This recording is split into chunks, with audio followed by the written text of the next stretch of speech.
سلام دوستان، امروز میخوام یه غذای مراکشی به اسم حریرا که در ماه رمضان میخورن درست کنم.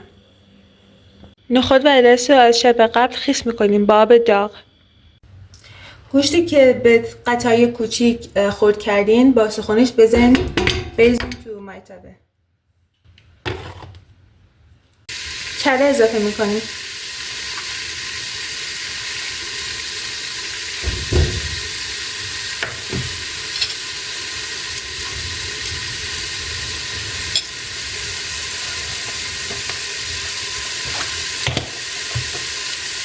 روغن هم اضافه میکنیم.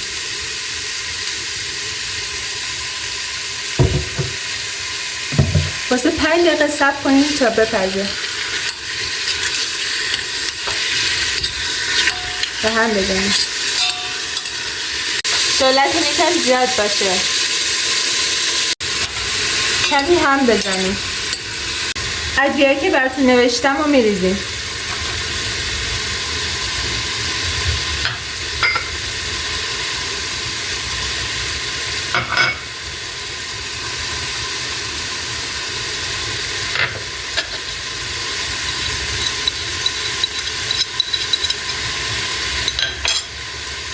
هم میزنیم.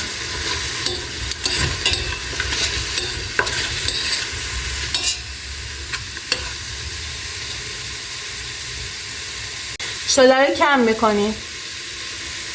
تا گوشت پخته میشه ما سسمون رو درست میکنیم. پیاز و کرفس،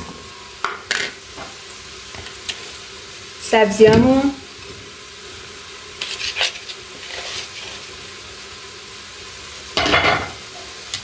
و آب.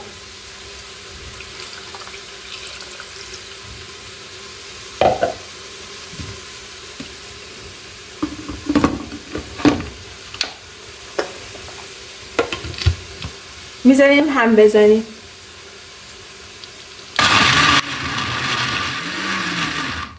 سس مخلوط کردمون رو گوشت میریزیم.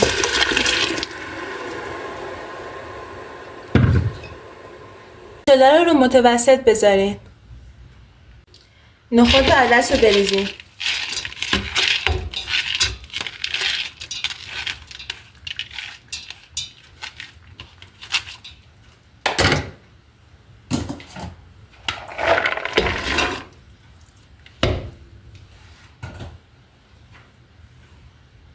رب گوجه هم بریزین.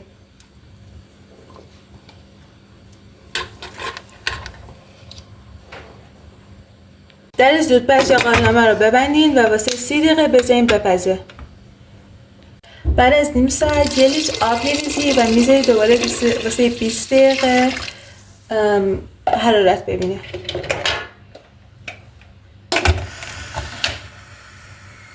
دو قاشق غذاخوری پر رب گوجه.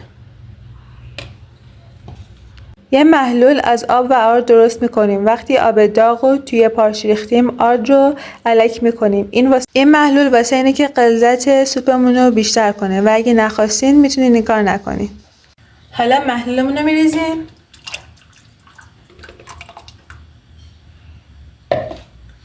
تخم مرغ،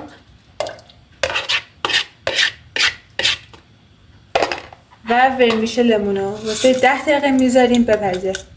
بعد نوش جمع میکنیم.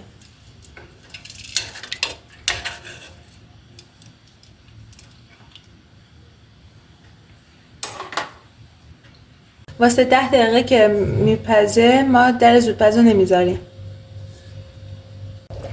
گاهی هم بزنین تا ته نگیره.